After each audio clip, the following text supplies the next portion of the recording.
Well, hello.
Hello. My name is Ala Ashumare, and good afternoon.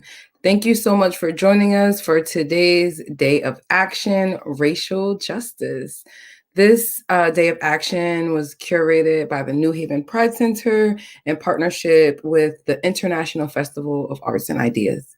My name is Ala Ashumare. I am the Day of Action's program curator and as well as our youth program manager here at the New Haven Pride Center.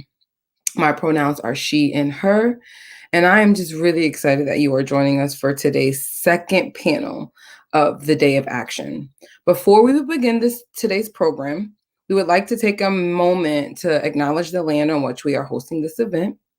The New Haven Pride Center and the International Festival of Arts and Ideas were founded and operate on the traditional lands of the Mohegan, the Mashantucket Pequot, the Eastern Pequot, the Schaghticoke, the Golden Hill Pagasaw, Wappinger, Niantic, and the Quinnipiac peoples.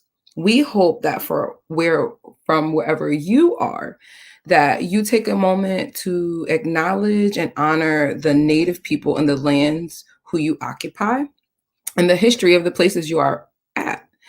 Find out more at Native Lands at native-ca. native-land.ca. Am I frozen? Now I'm excited to welcome you to today's program. The Center's Day of Action program was created in 2020 as a mini conference aimed to challenge us as a community to combat issues that divide us and create injustice within our own community. Today, our Day of Action is focused on racial justice. Join us throughout the day as we confront some of the work needed to ensure that our community is a place free of racism, white supremacy, and anti-Blackness.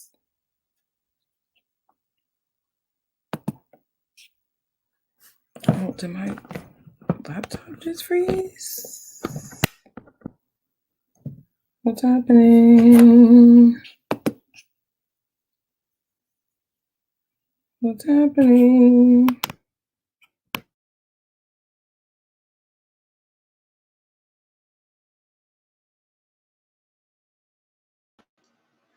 Hey y'all.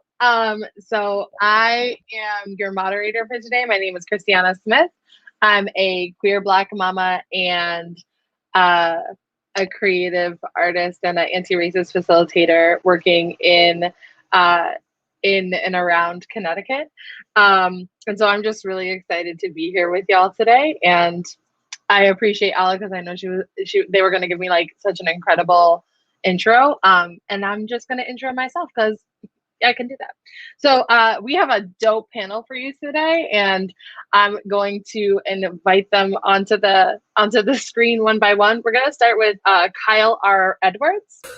Kyle is a biracial, sexually fluid man who lives in New Haven. He works for a large bank in the Northeast doing quality assurance, call monitoring, and training, and has an extensive experience working with people from various backgrounds, including immigrants and people with disabilities. He was also a recruiter in the light industrial and office sectors prior to his time in banking. In addition to his professional work, he volunteers extensively with the New Haven Pride Center and the Imperial Sovereign Court of All Connecticut. He also hosts a segment on the internet-based program CT Connection, where he focuses on intersectionality and highlights those within our community that are doing the legwork to make a better tomorrow for all of us. He advocates regularly, giving a voice to those who have not had the opportunity to speak or have had the courage to defend themselves. Kyle's family is Jamaican, African-American, and German. Thank you for being with us today, Kyle. Thank you for having me. I'm going first. And then next we're going to have Dyme Ellis. Dyme Ellis. Dyme is a Black non-binary artist, administrator, and aspiring curator in New Haven, Connecticut. A poet, model, visual artist, and producer of experimental music, Dyme intentionally explores alternative ways to enhance well-being in marginalized communities while centering QT BIPOC folks. Thank you for being here today, Dyme. Next up, we have Kishorn Henry-Walker. Kishorn is a 36-year-old genderqueer person who lives in Bridgeport, Connecticut with his amazing husband, Aaron. Kishorn has been working in the human resources field for the past 13 years and is currently works in the tech industry. Kishorn originally hails from St. Thomas, U.S. Virgin Islands. He has dabbled a bit in the arts as a classically trained trombonist and steel pan artist. His love for music and art also comes from his active participation in Caribbean Carnival events, a term known as fetting. Did I say that right? Yes! Outside of his work, Kishorn is involved in LGBTQ plus awareness and advocacy in Connecticut, where he currently resides.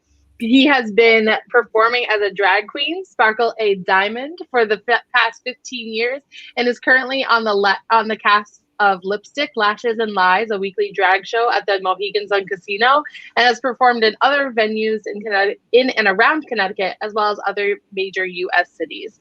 Kishorn / Sparkle is also featured in various panel discussions and a very special program of Drag Artist Story Hour in conjunction with the New Haven Pride Center, where story time is recorded for local children to enjoy. In his spare time, Kishorn enjoys gardening, sewing, and costume making, small home improvement projects, traveling, entertaining friends, cooking delicious meals, and makeup artistry, just to name a few. Kishorn lives by the motto, "Seek to understand," which speaks to his natural curiosity. Thank you so much for being here. And then last but not least, for now, we have Ravyn Laveau-Moulton. I did not ask you how to pronounce your last name, so can you say your name so I don't mess it up? It's okay. Ravyn Laveau-Moulton. Ravyn Laveau-Moulton, thank you. Ravyn is a former sexual deviant, a trans woman of color, and a victim advocate for the LGBTQ plus community, and particularly for trans women of color. She is an activist and a public ally at Trinity Health of New England, St. Francis, whose mission is to create a just and equitable society for all and help to create diverse leadership and to sustain it. Public Allies Connecticut is a proud member of AmeriCorps National Network of Programs. So, whew! And then we have one more person that we're waiting on, and I'll intro them once I know that they're, on their way. I have a question for y'all, but I just wanted to share this one thing. I don't know if any of you have picked up the book, You Are Your Best Thing, which is an anthology that was cultivated by Tanara Burke and Brene Brown. And the foreword of that has this beautiful conversation between the two of them. And Tanara Burke says, "I don't believe your anti-racist work is complete or valid or useful if you haven't engaged with Black humanity." And I just love that so deeply. And I just want that to be something that like we hold in this awesome space together, because I think like at the end of the day, so often Black folks are asked to become like these avatars for things instead of our real existence. And so Tyler's here. Yay. I was about to ask the first question, but whoop, whoop. All right, Tyler, come on out. Tyler Napper is a geographer and at Orbital Insight, where Tyler analyzes land use activity via satellites that are in outer space and creates training data for machine learning algorithms. Tyler has worked with the reputable geospatial intelligence agencies, including the University of Connecticut's Transportation Institute and the Connecticut Department of Transportation, among others. Tyler helps activists and analysts identify socioeconomic issues in various areas of interest. You can expect 100% transparency, thought-provoking stories, and lots of fun moments when working with Tyler. Tyler is a proud gay Black man.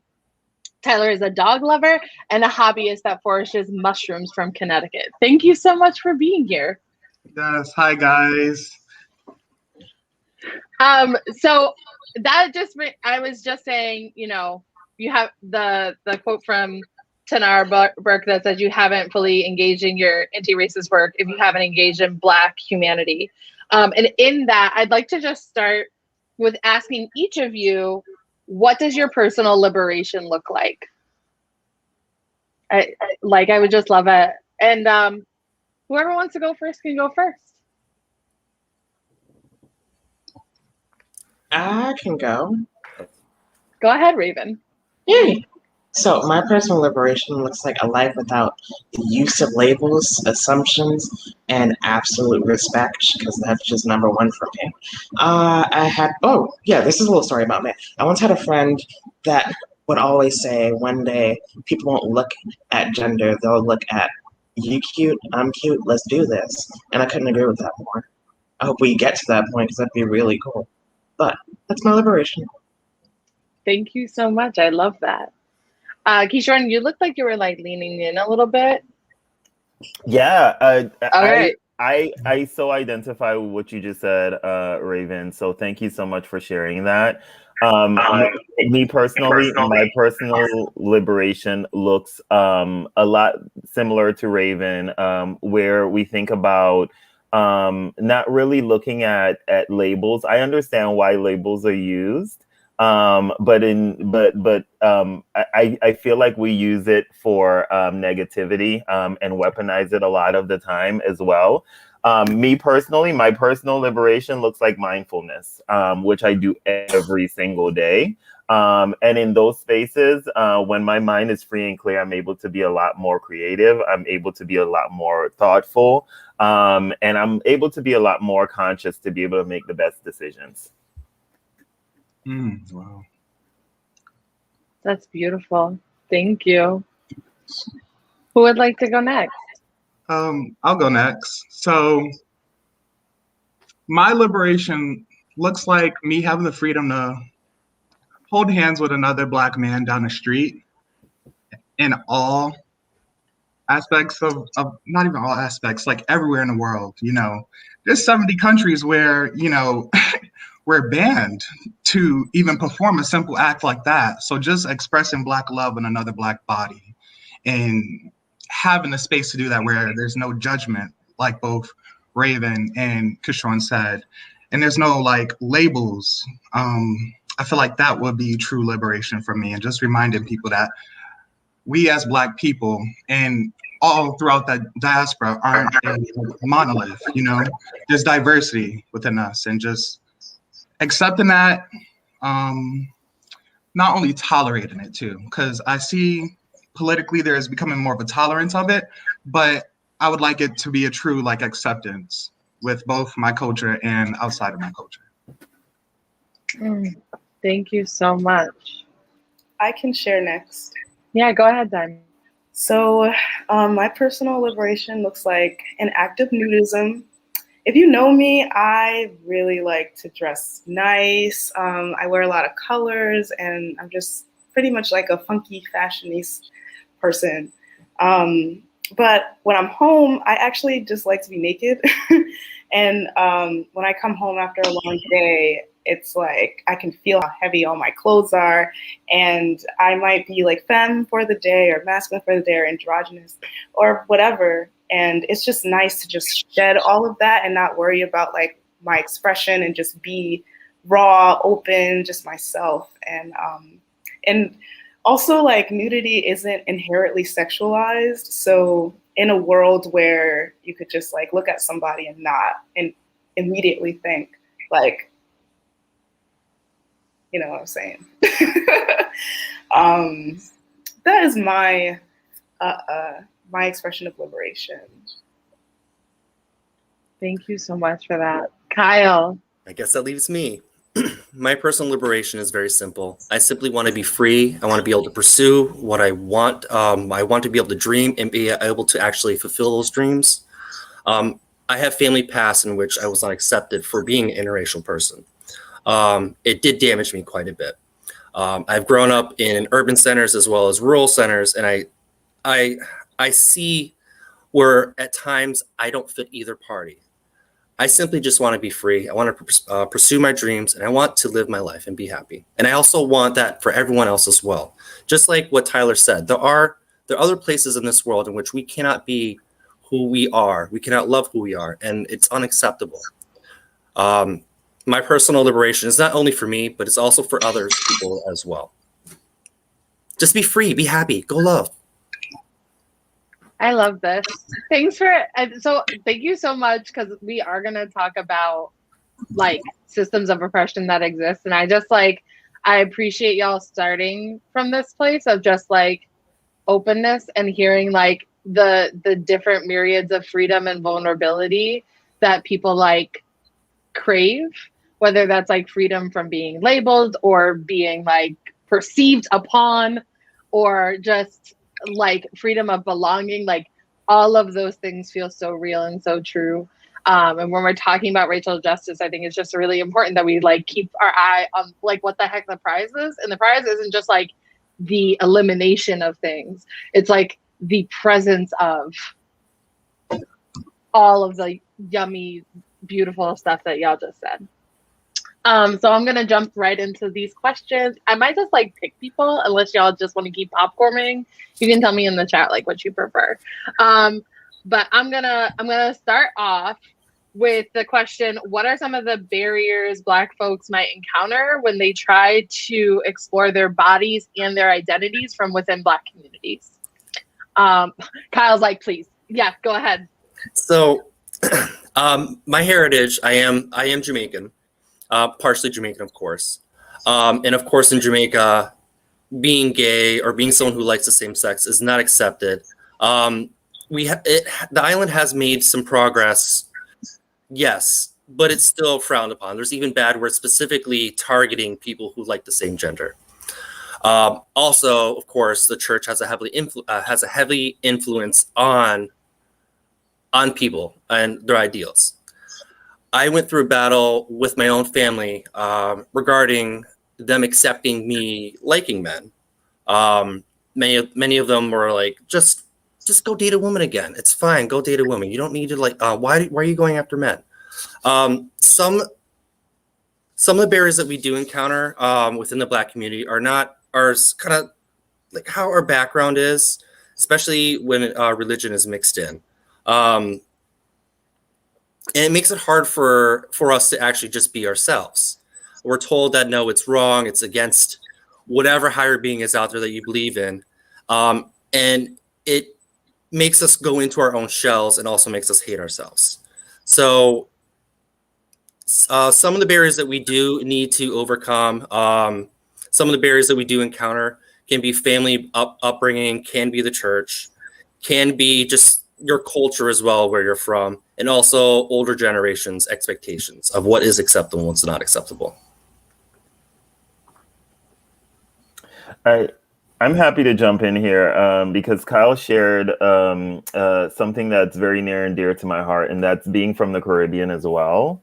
And I agree with you. There is a lot of influences there as it relates to the Christian religion. And I grew up being very heavily involved in the church, but after leaving home and being able to really unpack a lot of what has happened to our race over the years. I've really realized a lot in that space, and I'm able to walk my own path because of that.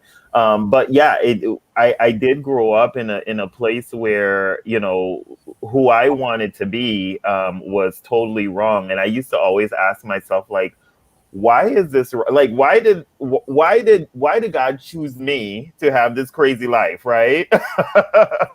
And so I think that's one barrier. I think the other barrier that I think a lot about is really around psychological safety and being a part of the Black community. A lot of times when we embark upon, or when we find ourselves in a place where we want to explore this new side of ourselves, we don't share it. We don't ever share it, right? And the reason why we don't share it is because we're like, okay, this person's gonna judge me, or my friends are gonna judge me. I remember there was this point in time where I didn't even share some of my sexual desires with my own best friend, right? Like, so I think that from a psychological safety perspective, there is this real inherent fear in a lot of us, that because we like this, because we like that, because we want to explore this, that, and the third, it's going to be something that's very frowned upon, and we will be othered, meaning we will be shunned, and people will essentially shun us to make themselves look good, right? But that's one of the barriers that I think about on a daily. Wow.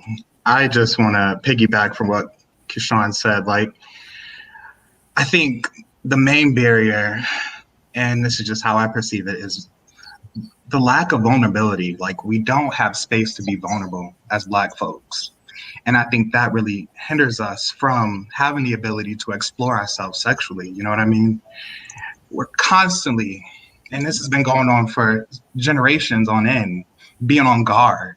You know what I mean? Like, all the time, we're on guard when we have to go to work. We're on guard when we're talking to even the pastor, you know, through that whole process of assimilation. Because let's be honest, Christianity did not come from continental Africa. You know, I think everything that has been imposed upon African Americans and Black people in general, just the diaspora, it has hurt us so much to our core, where we just fail to realize that we have the ability to love. We have the ability to do all these amazing things, like explore ourselves sexually. And I just pray for the day when we release ourselves, like, in that whole, I feel like it's a psychological prison, and liberate ourselves when it comes to exploring ourselves, like, sexually, and knowing we have the capacity to do so and the ability to do so without judgment. So just being more vulnerable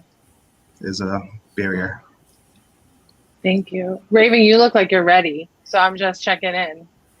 Yeah, hold on. I'm dealing with my neighbor right now. Do you want a minute? I got it. So, Okay. being a community advocate, part of my advocacy is working with victims of crime.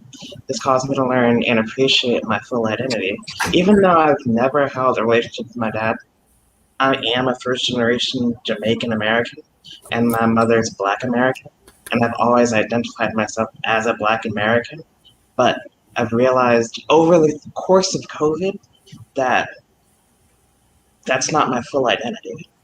So working with different clients, especially in Hartford, I come across a lot of Jamaican descended people, and I'm learning to, it sounds really bad, but separate the way I grew up in terms of Jamaican culture and Black culture.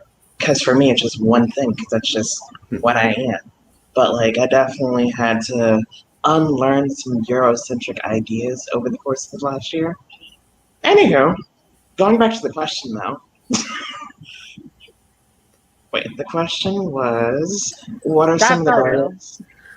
Wait, what did you say? No, I just like, thank you, because that feels like very in line with the question, as far as like what we're handed down, what we're given, and how we're taught to see that. So thank you. The question was, what are some of the barriers Black folks might encounter when when trying to explore their bodies and their identities from within Black communities? Awesome. So, because I'm a research nerd, like a heavy research nerd, I can admit that.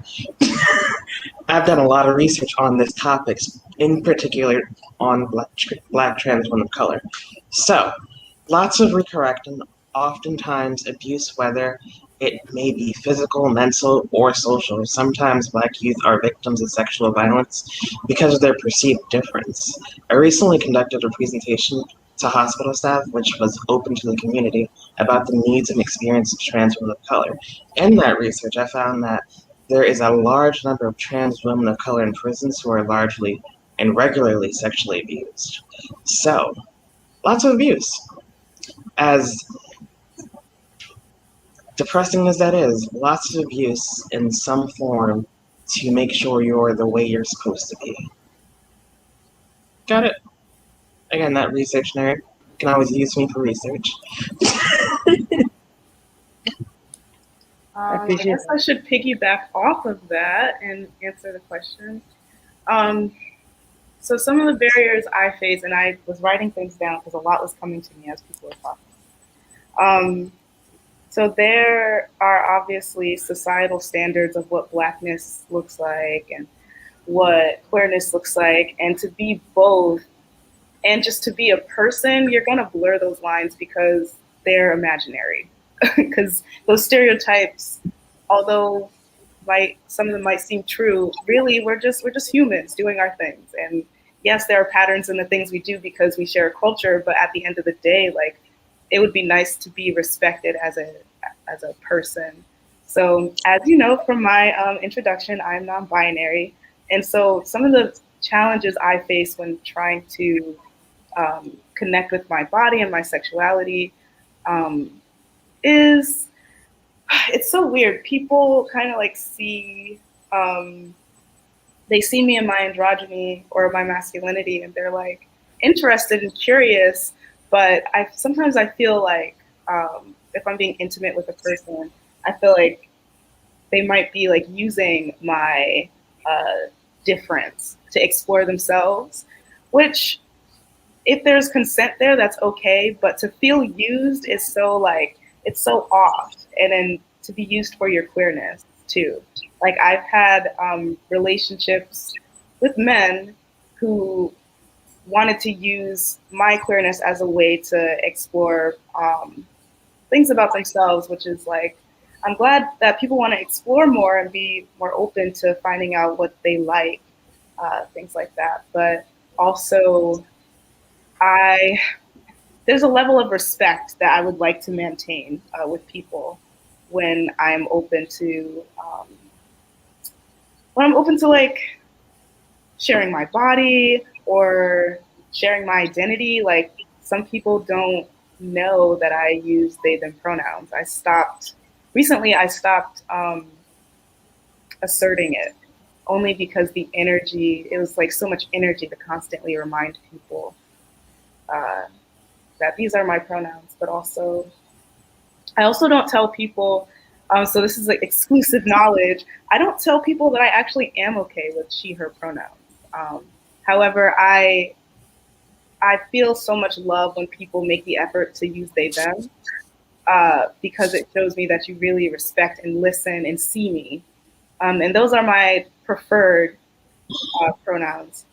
But yeah, when people use she, her without my permission, it feels so off. It's like you're just calling me this because you see one thing and then you're assigning me an identity that you're familiar with. And it completely lacks respect for me as a person. Yeah, fetishization sucks. Allah. It really, so this is like literally the question that I wanted to move into, and something that I think, especially as Black people in Connecticut, like, can we not, like, I'm gonna be so real, like, as a Black person living in Connecticut, in a state that has so many not Black people in it, I think that that many people I have personally like encounter Black fetishization. But Dyme, you're also bringing up queer fetishization, right? Like people just being like, ooh, the difference. And I'm just curious about how those things have intersected or impacted your exploration of your own sexuality, like overall, and how you've navigated a world that just like sees difference and is like, ooh, that's a thing, instead of like, ooh, that's a human.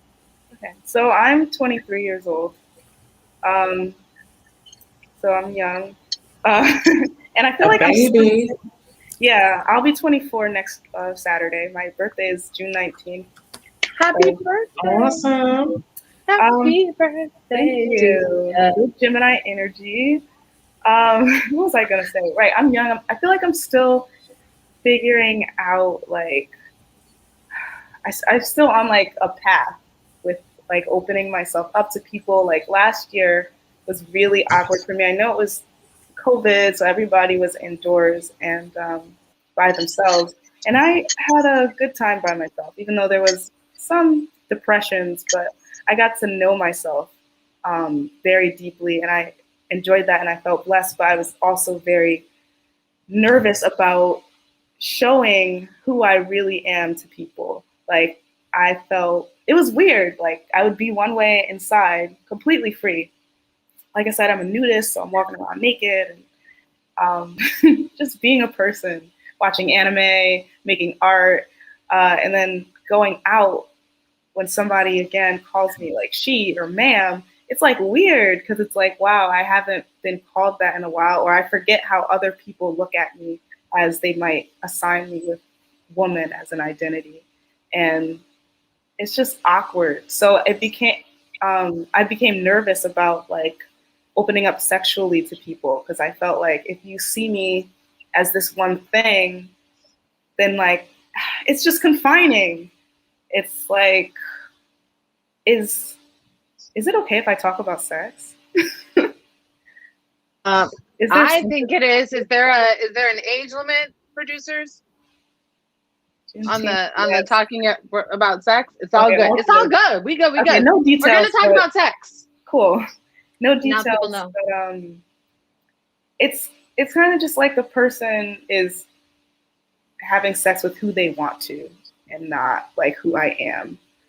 It's like they think they're having sex with a woman, but that's not it. And it's like weird to know that the person that you're sharing your body with doesn't respect that identity, doesn't see you, even though they're inside of you.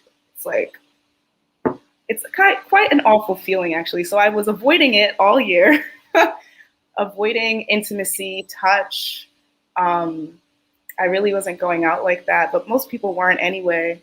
So it seemed normal. But yeah, it's just awkward. And I feel like I'm just now getting out of that and being like more secure and like knowing who I am. And like I said, I'm not that I just discourage anyone from correcting people with their pronouns. I think you should always assert yourself if you have the capacity. But I feel kind of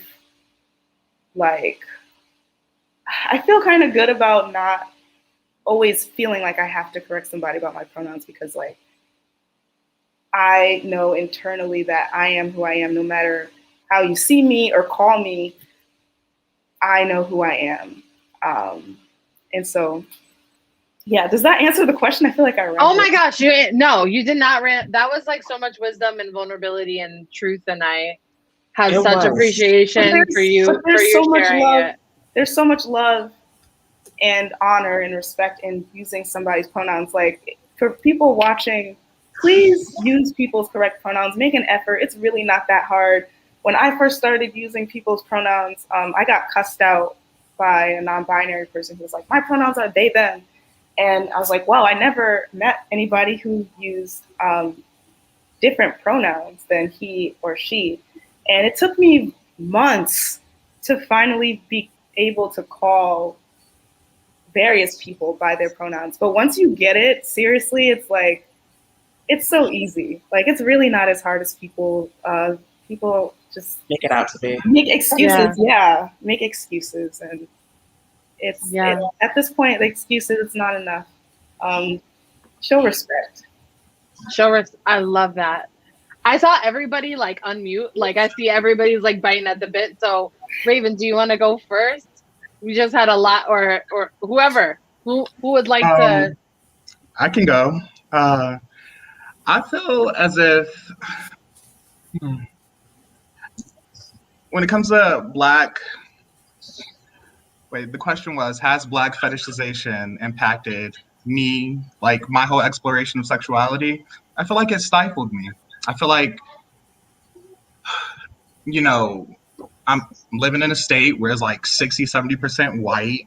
And the white men that do step to me or approach me, some of them, not all, I had one guy say, oh, I shouldn't be telling you this, but like my friends, they keep on telling me I can't help it, but I really like chocolate. And I'm like, what does that even mean? Like, and even when I'm in the bed with white men, you know what I mean, laying up with them, it's this constant, they use this phrase like big dick. Oh, you swinging, you got this. And I'm like, dude, ease up. I ain't even at the level of no porn star. I'm just keeping it real with y'all. But like, just the sheer fact that those stereotypes like the BBC and being, this big masculine man, it really just, it made me internalize that in a way where at once I was like, oh man, yeah, I am big, I am Black, I am swinging and all this stuff. And I thought I took pride in it. And then over time, I realized it's shame that I had after that whole process, because I was like, why am I embracing this? It's kind of like I see it as like the slave days with Breaking a Buck type of thing, where they're trying to find the biggest Black man and tear him down. And I'm like, I actually, wholeheartedly, I'm a bottom verse, full disclosure. So I like to be held. I like to be, you know what I mean? I like affection. I like my man to embrace me. So just to think that whenever I'm with a white man, I have to play that top role. I have to assert some type of level of dominance. It just, in a way, hinders me from truly expressing myself sexually, And it hurts in a way, because then I start to think about like, well, maybe I should look for more love within the Black community. And then it ties into this layer of colorism that, I've internalized, where I'm like, well, maybe I'm too dark for like my fair skin counterparts, or maybe dark skinned men like myself are checking for more fair skinned men. Like, let's just keep it real. Let's keep it a buck with that. So it's like, I see and the men that step to me and approach me are Hispanic men, are white Italian men. And I'm just like, okay, I feel like at this point in time, I'm making that transition, and I'm using a lot of intention. I'm trying to be intentional with my actions, and I'm really trying to cut it out, like the brainwashing through that whole fetishization process. But that's just how I feel at this point. Thank you. Kishorn, and then Ravyn follow up after that. Ooh, Kishorn, Tyler, go you ahead. just took me on a journey. Thank you. You just took me on a journey. Like, there's so much I can talk about in this whole fetishization space, right? So first and foremost, there's this expectation that as Black individuals, especially myself, who born male, it's supposed to be masculine. It's supposed to be a BBC, right? First and foremost, I cringe at that term. And what fetishization has done to me, like Tyler said, has really stifled me quite a bit, in a way where I study on the side. I like to read up on trauma a lot. So I feel like now I have a new protective part that shows up when dealing with others of other races, unfortunately, because a lot of times you hear like those terms that really make you feel like that piece of meat rather than a person. And so that's how it's created a barrier for me. Another barrier for me, I will be honest with you, I like a lot of people. I like different types of people. And as Black people, unfortunately, when you see a masculine person, you automatically assume they're a top. When you see a feminine person, you automatically assume they're a bottom. I like feminine guys too. Like I wanna like I whatever, you know, I like what I like, and I just like what people bring from a soul perspective, right? So I think what the one barrier that it's created for me is really being able to really like explore from a sexual angle with people that may see themselves as being oppressed because society says you're a bottom, or society says you're this, or society says you're that. So that's another area that really, really fires me up quite a bit. And then finally, I want to talk a little bit about like how we kind of interact with each other. And a lot of times there is this fear within our Blackness that if we do this, that, and the third, if we explore outside of what we know, it breaks down our masculinity. And I don't get that. I really don't get that piece. And I think that there is this element of unpacking that needs to happen in this space because, you know, there is still, I mean, look at people that are DL. If you think about it, when you really think about the reason why that they are DL, and I'm not saying like they should be out. Everyone has their story, right? But when you think about why you're on the down low, a lot of it is like societal expectations, familial expectations, like all of those things need to be unpacked and broken down because this is not who we are as a people. This is really not who we are. Okay, Yes. I'll get off my soapbox now. Go ahead, Ravyn. Oh my God. Awesome. I see. Yeah. Well, no, say what you're gonna say. No, I just like am so thankful for this. Like, the amount of vulnerability y'all are showing is like so modeling for, I don't know what's possible. So I just like really appreciative of that. But Ravyn and Kyle both want to speak. So Ravyn, go. So, as a trans woman of color who is, you know, so here's the thing. I'm a trans woman of color who I know I'm passable. I don't love the fact. I realize that that's a privilege that I have that many trans women don't have. And like, I acknowledge that. But the downside to this is people think I'm a sex object. Like, I'm just a walking sex object to be used, abused, and left. But to answer the question, of course people fetishize me. It's not even like, oh my God. Yesterday, I was walking with my boyfriend, right? And I had Black Trans Lives Matter shirt on, right?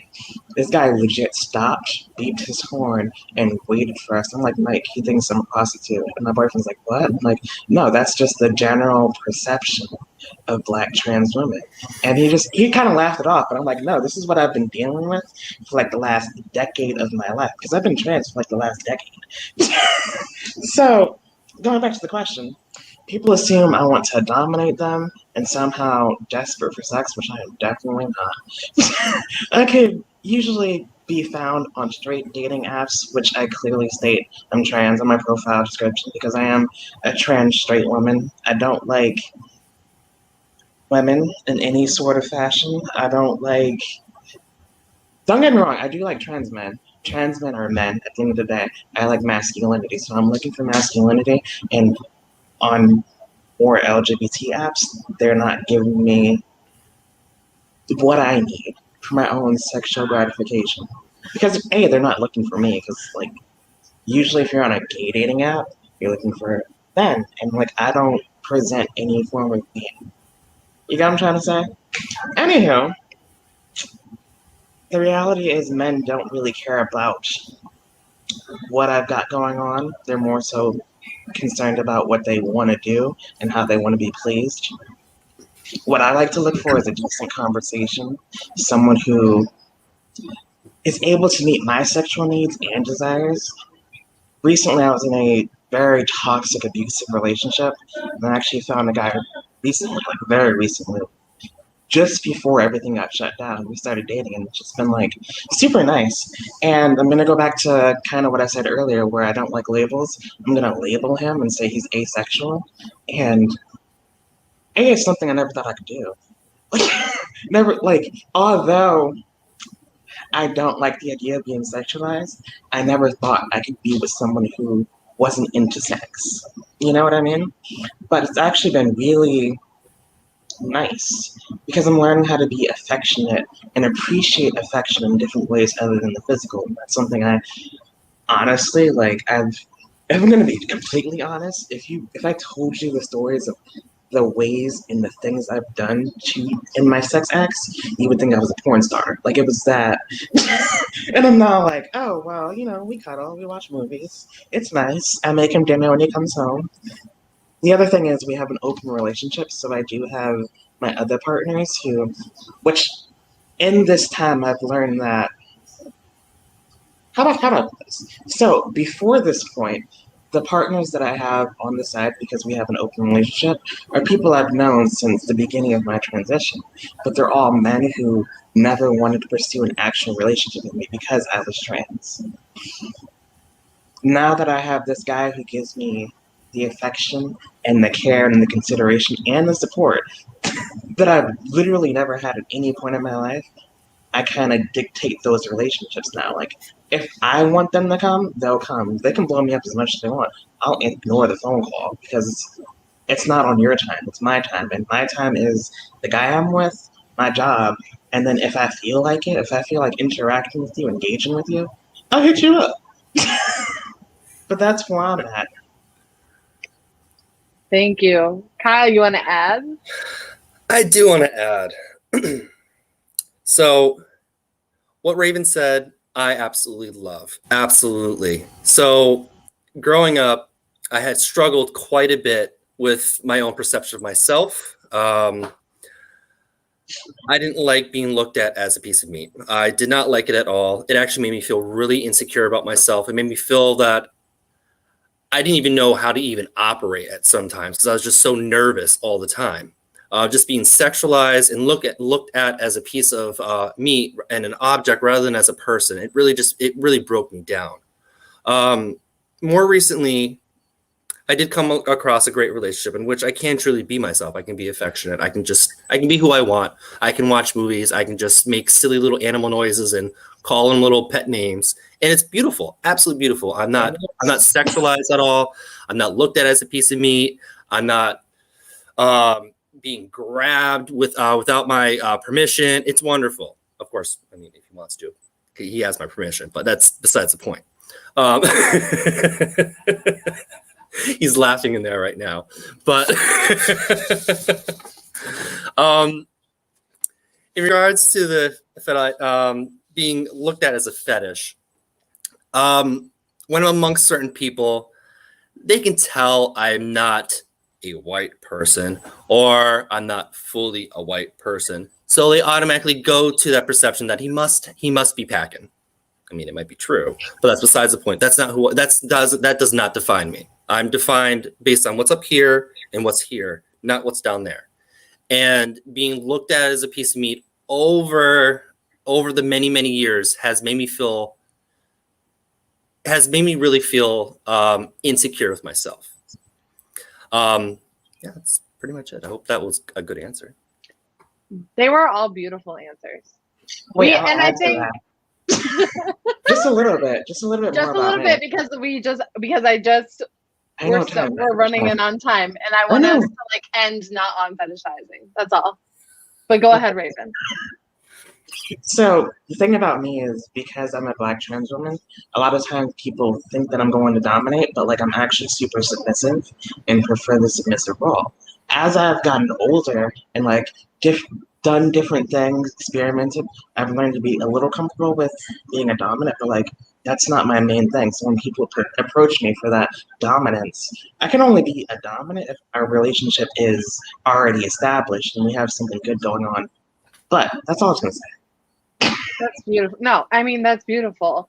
And I think that what all of you are bringing up is this balance between to explore, we need vulnerability. I can't be vulnerable with you if you've already made me a thing. Like if you haven't seen me, if you haven't like accepted me, if you haven't held me in my fullness, if you don't know how to refer to me in the way that makes me feel whole, then I can't be vulnerable with you. And now that puts limits on like what I'm able to find and explore. And then when Ravyn was bringing up polyamory as far as like, or like open relationships in general, like I've received something and and maybe that gives me opportunities in other relationships, whether those are sexual or just friendship or whatever, that gives me opportunities in other relationships to do some exploring because I do have something that where I can feel whole. And maybe that like helps me in my boundaries. And this is actually where I want to end. So we have like 10 minutes. I'm going to say we have 10 minutes because I want to give everybody 2 minutes. Okay. I didn't get an approval. I'm doing this as though like there's a producer in my ear. Okay, perfect. We're good. So the last question that I want to end on, and then we'll start with Dyme. Everybody can have 2 minutes and like sort of say what they want to say. This is from Uses of the Erotic by Audre Lorde. I'm going to read this and then ask the question.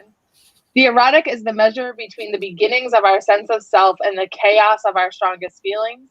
It is an internal sense of satisfaction to which, once we have experienced, we know we can aspire.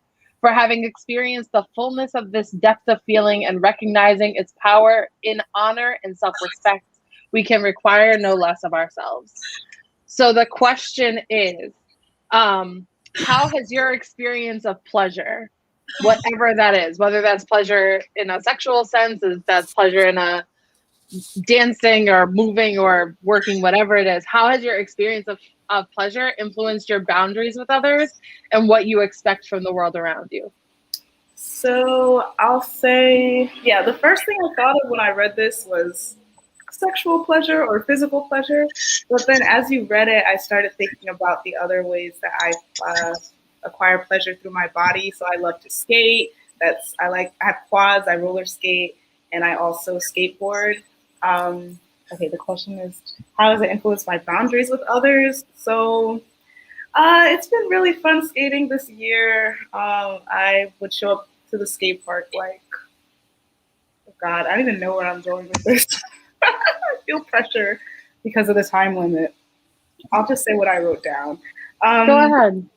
I feel really in my body or like present in my body in pleasure where if I'm skating or other things. I feel more in control of my body and more aware of how what I do can either get me what I want or help me feel how I want to feel. So like stretching is great, yoga, or like I said, going out skating or flirting with somebody, being cuddled or touched.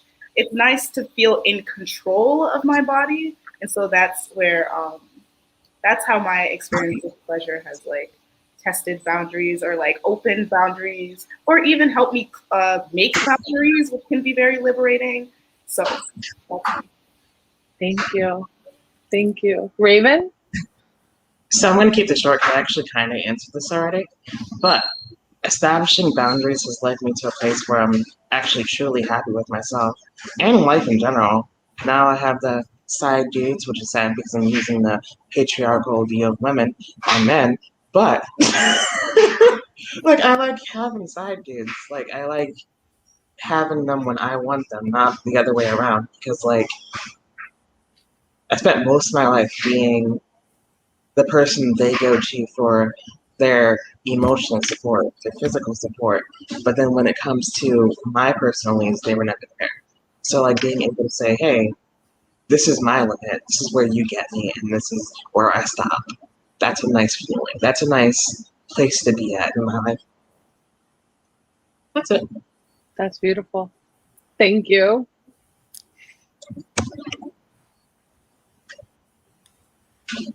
Kyle, go ahead. Yeah. Sure. So when I look at this question, I kind of start first in a bad place.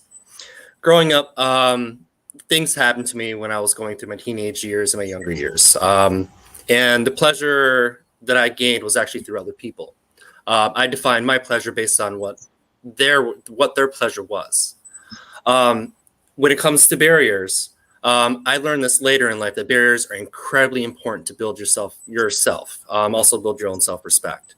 The experiences of pleasure, of learning that what I want, what makes me happy, have empowered me to be able to build the barriers so that I can go out and explore things that actually do make me happy. What do I like? What is my favorite color? What do I enjoy undoing?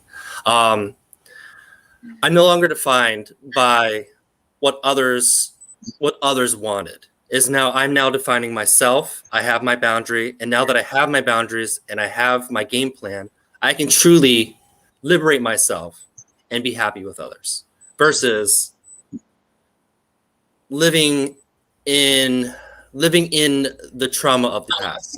I can now move forward, and I can now go out and do something fun that I want to do, or really share my heart with somebody that I truly do love. I hope I Thank you answered for question. that. Very good. Everything you say is an answer. So let's just be, there's no expectations. That was beautiful. Should I go next? Yes. Tyler, you want to go? Go ahead. Okay, I'll go. So when I'm thinking of just pleasure in general, like I'm thinking about, quite frankly, may sound a bit silly, but twerking. Just the act of twerking, y'all. Yes.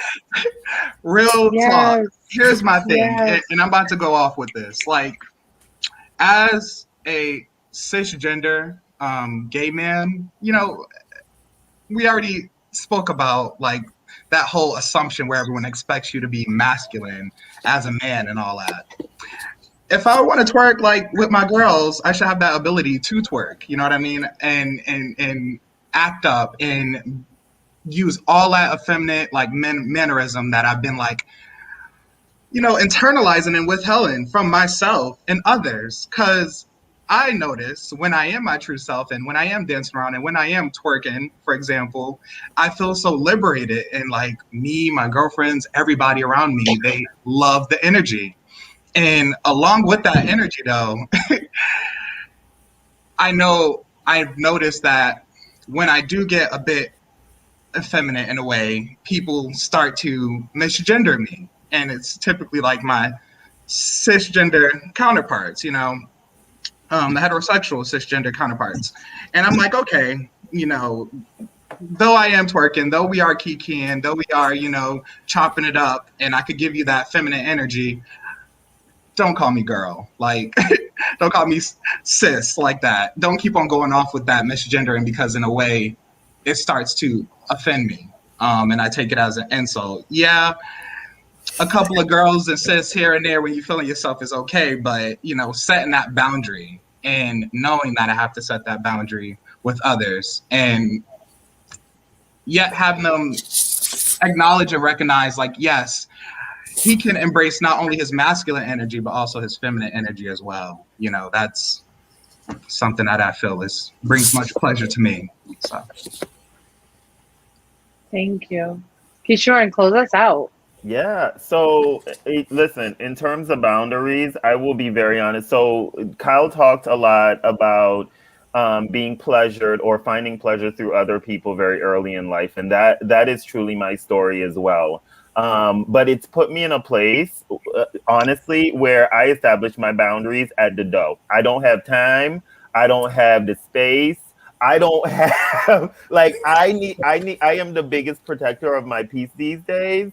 So when we think about pleasure, some of the things that I find pleasure doing, I love to dance. I love to dance. And being on stage and performing is like kind of like, you know, my outlet.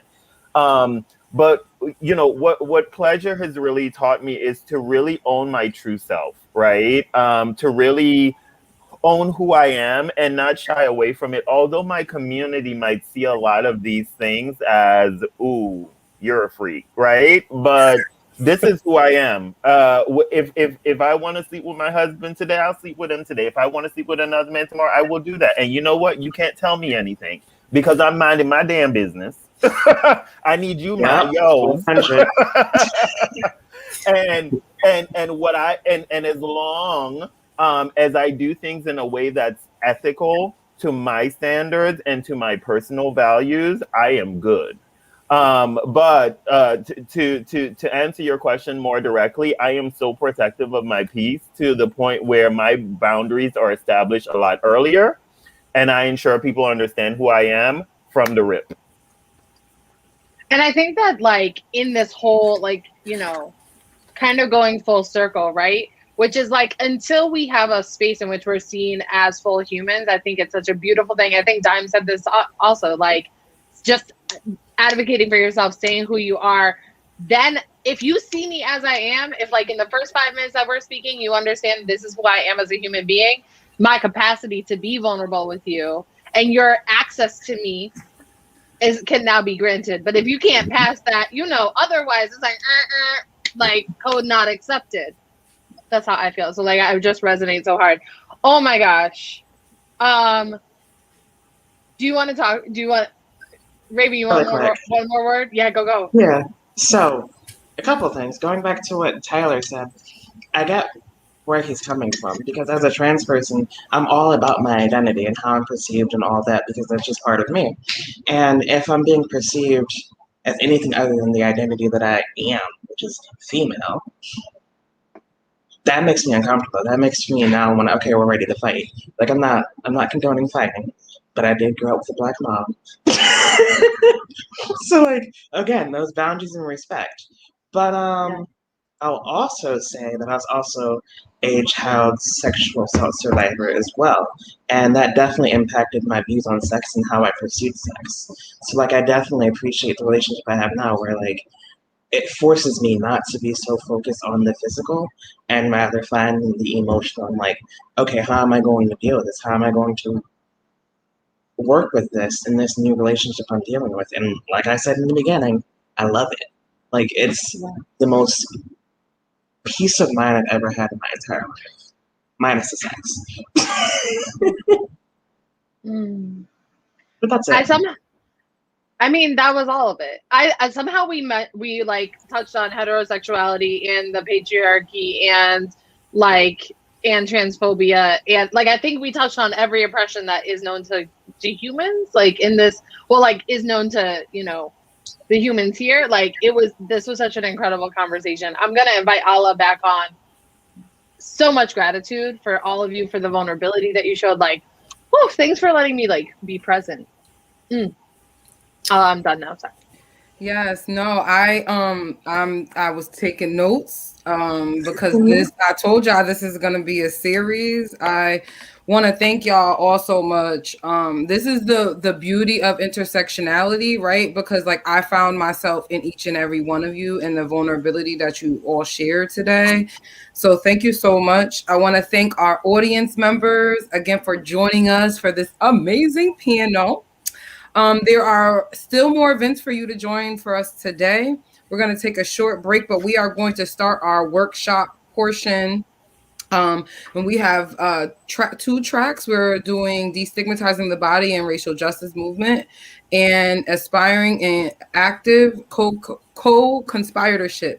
They both begin at 1:30. They are going to be live on Zoom.